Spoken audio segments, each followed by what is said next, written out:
Friends show this Yeah. week and whatever. And Yeah, the Lee Gersman and Charles Brings Me This Album show.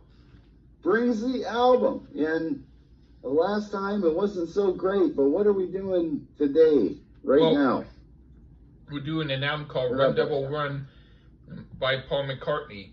And it's like I thought when you gave me this album to do, I thought to myself, well, okay, I need to get this over with.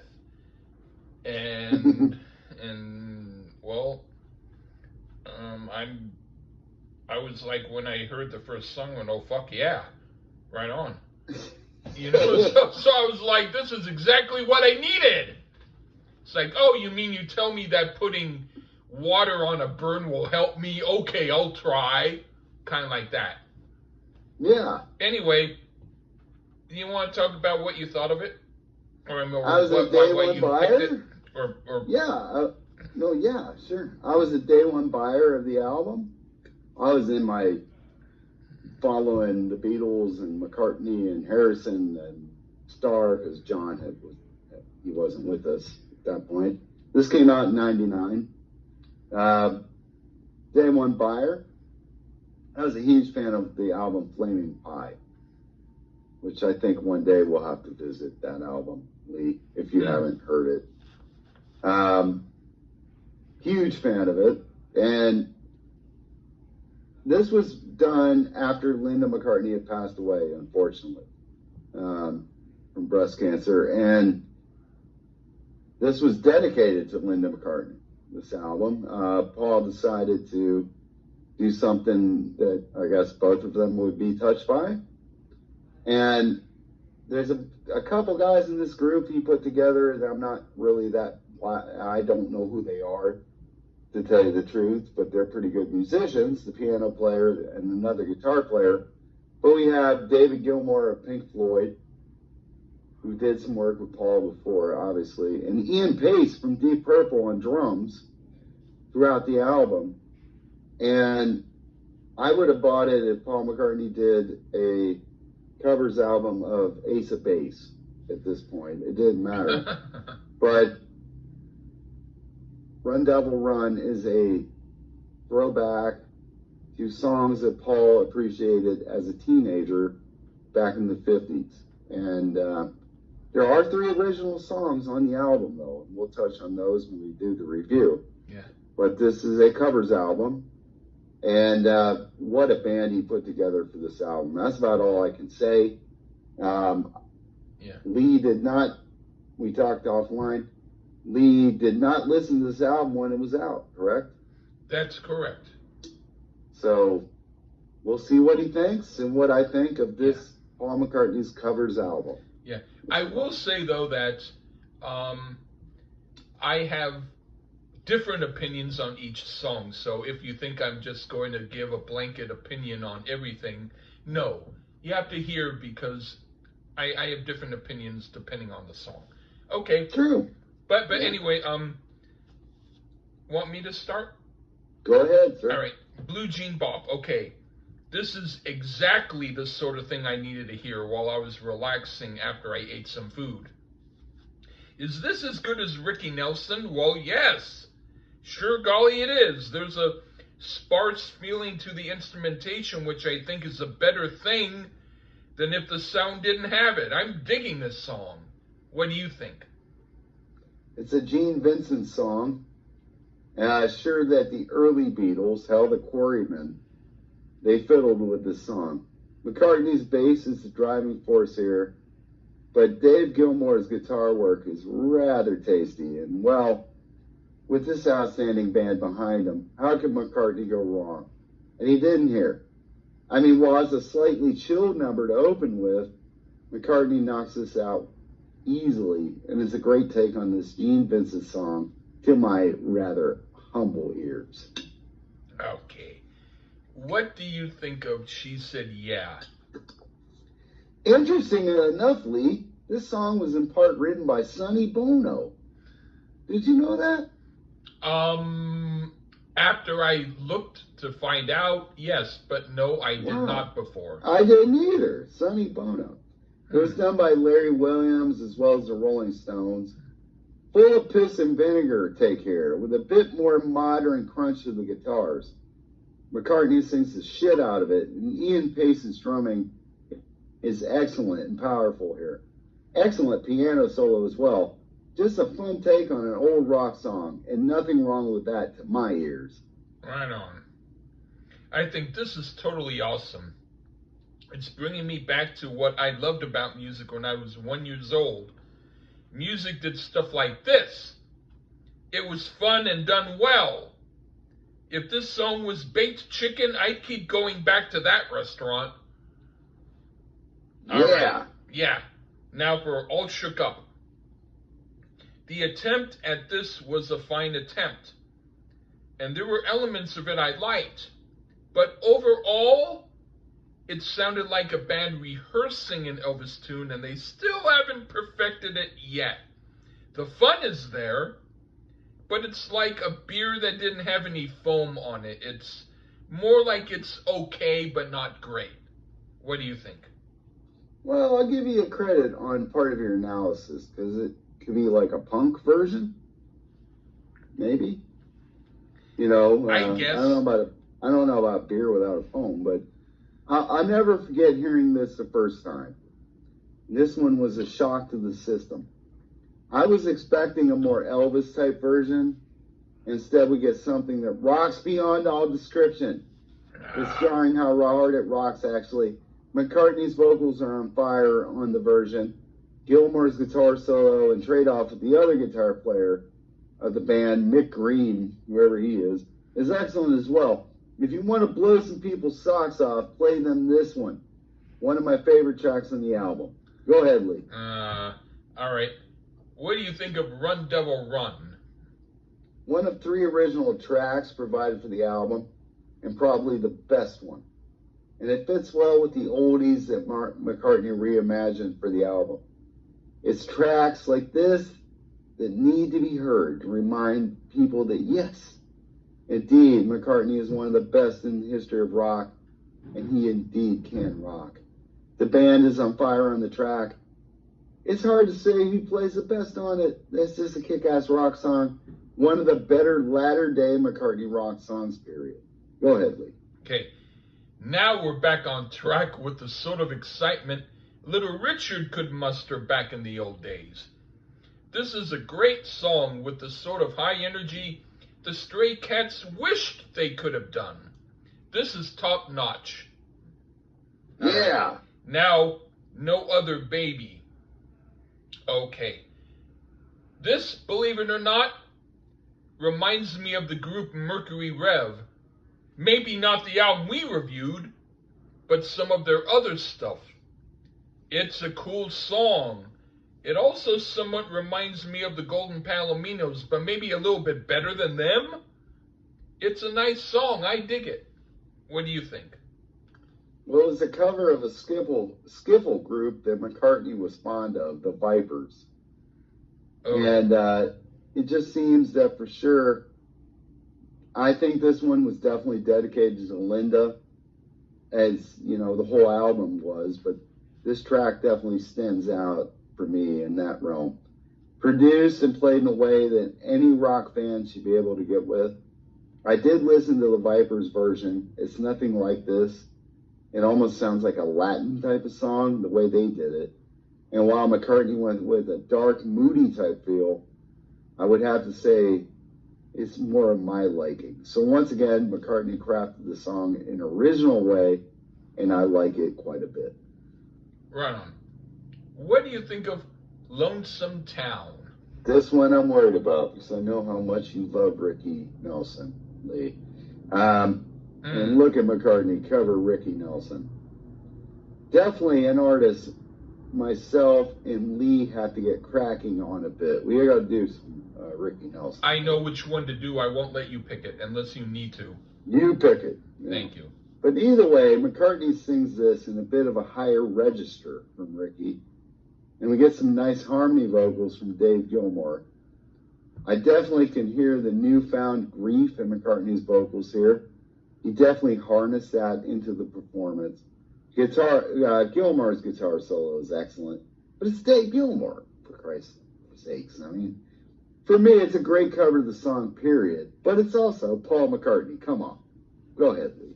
Okay, well, first of all, I will say this is not that's not what I'm writing, but I'm just telling you, preface, this is not one of the Ricky Nelson songs that I like. But I won't hate it. Anyway, okay, this is what I say. The backing is good. And I could imagine the Skyliners doing a good job of it. But the vocals are a bit too dramatic and straining for my taste. And it made listening to this not so much fun. Okay, now for Try Not to Cry. This song is pretty good. The album is back on track. It's a cool song. What do you think? The second original, for some reason, it just doesn't do a lot for me. Oh. Sounds like it was a throwaway track from his previous album, Flaming Pie. Oh. Doesn't seem to fit in with the other sounds of this record. And honestly, I'd left it off the album or utilized it as a B-side. I guess he felt he had to do something with it, but it comes across as a bit pedestrian here. Standard hit or miss from latter-day McCartney. Definitely a miss here. I don't like Try Not to Cry. Okay, I know now what you think about Movie Mag. What do you think of that one? A Carl Perkins cover, which interestingly enough, McCartney used to let George or John, hell, even Ringo. I like Ringo better. That would be a cool name, Ringo Starr. Yeah. Even Ringo tackles the Perkins songs typically in the Beatles days, so it's interesting to get Paul doing one here. Got a bit of a country feel to it, complete with scratch guitar work, and a very country guitar sounding solo from that Fender Esquire of Dave Gilmour, which works real well. Just a fun little song, far from flooring, but just a fun little listen. I enjoyed Movie Mag. Okay, so you didn't surprise me too much, but I thought it was played well, but the song seemed filler to me, like it wasn't distinct enough. As if they included it because it sounded like how the album is supposed to sound, but a bit too basic and not something I thought was great. Okay, now for Brown-Eyed Handsome Man. I'm pretty sure what I know what you're gonna say, but I'll let you say it when it's your turn. Okay. I love Zydeco and some Tex-Mex music, but this wasn't done well. He could have done this more like a rockabilly number and it would have worked fine. But the instrumentation he used didn't fit this song. I didn't think. What do you think? So we get a new style change here. Zydeco? I knew what Zydeco was, Lee. Isn't that weird? Yeah, I knew after my dad told me, and I was surprised he knew it. Yeah. Well, I have a lot of people in Louisiana. That's why. Okay. Interesting choice. And basically, if you don't like Zydeco, you won't like this. I don't consider myself a Zydeco aficionado, however. But I never minded Zydeco's sound that much. So pick a great Zydeco album for me, Lee. That's all I got to tell you, buddy. About 10 of them I can pick, but I'll at least do one. All right, so I don't mind the change of this Chuck Berry song. I don't find it that offensive that he went with a Zydeco thing. The accordion playing is pretty fun. And while I don't think it's the greatest song on here, personally, I don't mind this cover, but I also understand others not getting with it. Yeah. Bass's style change for the song here, or a Zydeco aficionado like Lee Gersman. Mm. But I give Paul credit for at least trying a different genre with the song. But I understand why not everybody likes it. All right. That's cool. What do you think of What It Is? The third of McCartney original here, while again, slightly pedestrian, does at least fit in stylistically more than Try Not to Cry. Just a little 12-bar blues, something he could knock out in his sleep, which seems he may have here. I think he was asleep when he wrote this. Not sure why he felt he had to add this. and also Try Not to Cry, but it's not as bad as Try Not to Cry. It's just a generic rock song. All right, well, I mean, I think it is as good as Try Not to Cry. But anyway, well, maybe. I mean, to me, you like anyway, yeah. well, yeah. Well, as long as it doesn't have a cat on the front of the tin can, I'll try it. Anyway, this works quite well. It's got a good group to it. It does have a vibe that makes me think it would be a good song for a retro rock band's gig at Great America, but it would be the highlight of that gig, and it would rock well. I do like it. So yeah, I'd pay $2 to see them play Great America. Damn yeah. All right, now for the next song, Coquette. I like this very much. It might be one of the best songs on the album. He sounds like he means it. And he wants to be as great as Elvis Presley. And he succeeds. It's Boss. What do you think? A Fats Domino number. Not the first time that McCartney has done that before. And while the piano playing is outstanding here, for some reason this one falls a bit flat to me. It sounds as if McCartney is just going through the motions a bit on his vocals. If you listen to the original by Fats, it isn't as if it's that far off the interpretation here, but it does sound just like that. McCartney imitating Domino. One of my lesser favorite covers here. All right, what do you think of I Got Stung? Our second Elvis cover, and oh lordy, does it smoke. Now this is more like it. You can just tell songs like this are in McCartney's DNA, just like a ton of his are in our DNA. Another slamming one that rocks real, real hard. Back on track here, and a solid cover that you can play and people would be like, hell yeah. Go ahead, Lee. All right, this is excellent. I have a slight criticism, and that's the production sounds a little too clean, as if it could have had engineering-wise a little bit more of an old recording sound, because that would have blended the instrumentation with his vocal tone better, but the performance is top-notch and done close to perfect. Okay, now the next song is Honey Hush.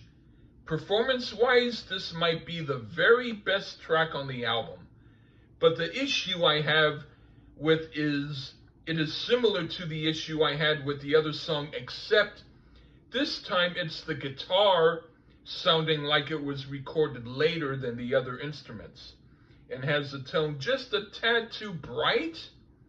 But if that tone had what might be considered a more, in search of other term, a more old analog sound to it, this could fit next to the covers of these songs the Beatles did.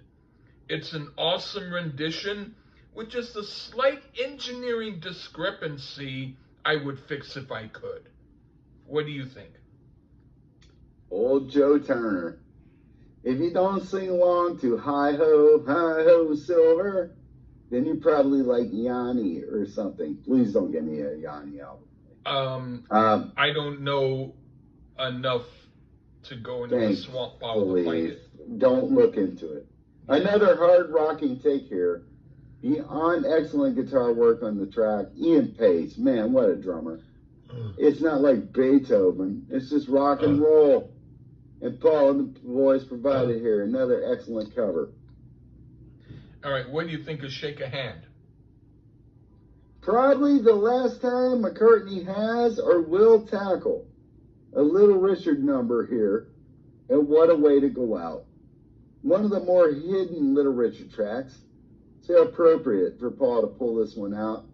This is kind of like brown-eyed handsome man in the sense some people didn't care for those McCartney Little Richard covers, but I've always been a fan of them, and no different here.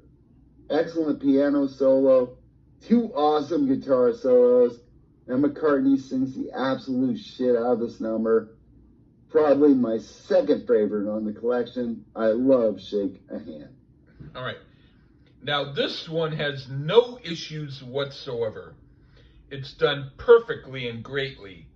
And not only that, but he takes a song I'm usually somewhat irritated with and not a fan of, and he makes me love it the way it's done here. This is A plus all the way through. Okay. Yeah. Now for the last song, Party. This was a great album closer. Wonderful song done greatly. Well, the last half minute where they slow down and then they do what might work as the last song in a concert, I think was excessive, but not enough to make me not love the rest of the song. Okay, what do you think? And our last Elvis number, and damn, it almost goes down the metal road, specifically on the guitar work and the chorus. But again, when you put together a band of this stature, it's hard not to rock out like this. And this band does on this track as they do most of the album. I love the ending with the multiple false endings. A great way to take us out on this mostly solid covers album and one of the better latter-day McCartney albums in my view. And you're welcome, Lee, for making you listen to it. Finally. Yeah, thank you. No, thank you. It was good. I'm shocked you liked it as much as you did. I was very worried. Yeah, that's because without reviewing John Lennon Rock and Roll versus this, which one's a better album? Off the top of your head. Without having heard the other one, I already know what the answer is. You know the John Lennon Rock and Roll album. I know of it. You haven't heard it? No. Oh, review coming soon. Oh, never mind. Please. Never mind. All right. No. Actually, I'll. Never mind. I'll try it on my. I mean, I thought his cover of Ya Ya, even though it was stupid. It's on there. It's on there. I mean, the one on Walls and Bridges. Oh yeah, that's on there. That. I found that even though that was stupid, it was stupid in a way that when I drunk and sniffed snuff back then, it was good for a laugh. I didn't hate it. Well, so maybe I'll think of rock and roll that way. Well, in the same way, you get to hear John Lennon do Slippin' and Slidin', Little Richard song, which he always made. Paul always did Little Richard on the Beatles albums. Yeah. So to hear John do a Little Richard song is interesting. Yeah. The only song I know from it, did he do Stand By Me? Yep. Yeah, I don't like it. So if that's an exception to the rule, then I'm in for a perhaps treat. I know what that laughing means. I don't know what to say. Yeah, I don't know what to say. You may. I don't know. I think you'll like Run Devil Run better. So. Yeah. I would. He might as well have done only the Lonely for that, or Return to Sorrento. Like that song? No, only the Lonely or Return to Sorrento. No, Boney Maroney isn't. I would do a Sam and Sham song, or album, but it would need to be an album where not all the songs sounded like that. Yeah. Yeah. You have Boney Maroney. Let's see what. Let me look at the track listing for you. Let's look at that. I know Boney, Stand By Me. You already got that one. Which you don't like. No. Yeah, I don't like the original. Bebop-A-Lula. That's cool. Rip It Up, Ready Teddy. That sounds okay. Probably. Sweet Little 16, but he did that with the Beatles. All right, well, all right. Peggy Sue. All right. Ya Ya is on Rock and Roll. Okay. By the way. Probably a different version. Just Because. Believe it or not, I'm one of the few people who think that's a good song. Bring It On Home to Me. Lukewarm.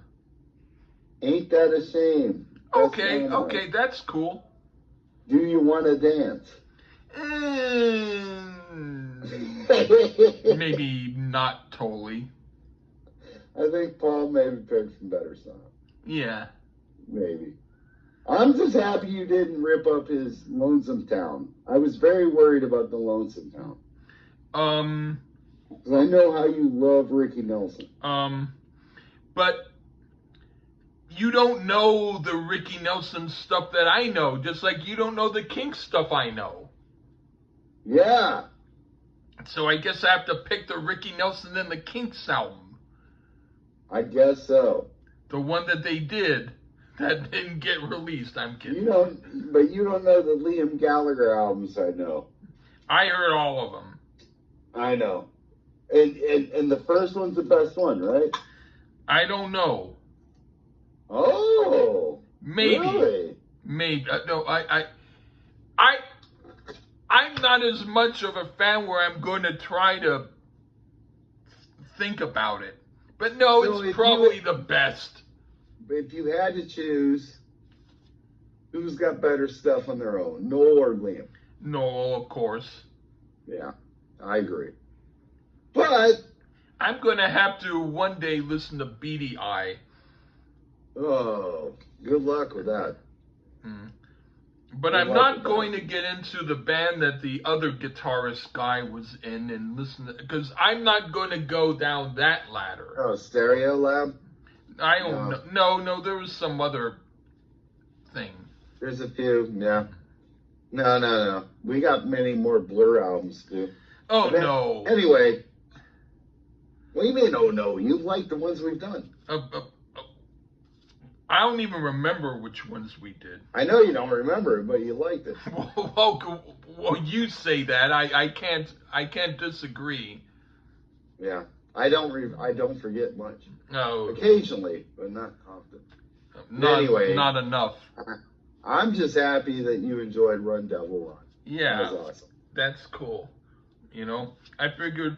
When I heard it, I went, oh, now I know why he picked it. It's because it's up the alley with the stuff that he knows I like. And it's good. Yeah. Well, we're going to have to do Flaming Pie, I guess. Because you don't know one, I guess. Have you ever heard his first one, the one with the bowl of cherries? Yes. Yeah. And oh, okay. Yeah. That's one of the albums that made him one of my favorite composers. Really? Yeah. Well, I mean, even though George Harrison blew his wad on his first debut solo album out of everybody else's. Well, when I first heard it, I was somewhat impressed with some of the songs. And yes, I heard it when it first came out. I was visiting a neighbor who had a good stereo system. So yes, I was about 6 years old when I heard it. And Lennon's first solo album? Yeah, that one I just very recently. Appreciated? Maybe? You mean Plastic Ono Band? Yeah, Plastic Ono Band. Well, the one that I had that I heard when I was about 6 was the Live Peace in Toronto album. Yeah, that's good too. Yeah, that I thought was great. He puked on the way to that venue. Huh. Yeah, he was nervous because he hadn't played live in all those years in front of a crowd. And you know who's on drums on it? Alan White from Yes. Before he was in. And Eric Clapton was even on guitar. Before he was in Yes. Yeah, and Eric Clapton was on good guitar. Yeah. I don't know who played bass though. Who was it? I think it was Klaus Vormann. Yeah, there you go. You nailed it. Yeah, I had the album. Klaus Vormann. And he was on a lot of those. He was on Plastic Ono Band. Oh, yeah. I don't like the Yoko. We should review the Yoko Plastic Ono. Oh, I've heard it actually a few times. I've only liked one song of hers, Walking on Thin Ice or Dancing on Thin Ice or whatever it's called. That was later in her career. That was after John got killed, yeah. because she sucks. But, you know, whatever. You know. Yeah. But this was a good Paul album. Yeah. I think Flaming Pie is better, Hmm. by the way. Hmm. So listen to that on your own. I'll maybe try and cram and then write notes so then when you give me these albums, I don't have to do them unexpectedly. Yeah, you know, because you know that's coming. I mean, I was going to say we'll wait, but yeah. like whatever one, what was the one? Oh, the Liam albums. We're not going to do the other Liam albums, folks. We will? We're not going to do them. All right. He told me not to. So, okay. Well, no, we could. I think the second album's the best, but he likes the first one the In best. fact, That's okay. Oh, we did recording. We did the third one. Oh, yeah. Yeah, we did his third one, and we did the one with the dude from Stone Roses. Yeah, that one. Whoever. Yeah. But that was a good album. That was good. All right. Yeah, you liked it. Well. Oh, okay. Whatever. But Liam didn't write a song. Yeah. He should have. You should have? Yeah. But every Noel album we've done, you were like, this is one of the greatest songs I've ever heard. Well, I know that. But anyway, Yeah. We don't want to tell people that. Well, I already said it. You don't have to repeat it. One of the best songs I've ever heard in my life. Yeah. All right. Not on a Liam album. But Liam sings them great. But anyway, folks, it's been fun for you to listen to Paul McCartney Run Devil Run. Yeah. And I'm amazed that Lee liked as much as he did, and I'm glad it brought a smile to his face. Yeah. So, Thank you. Okay. Well, Take care, everyone.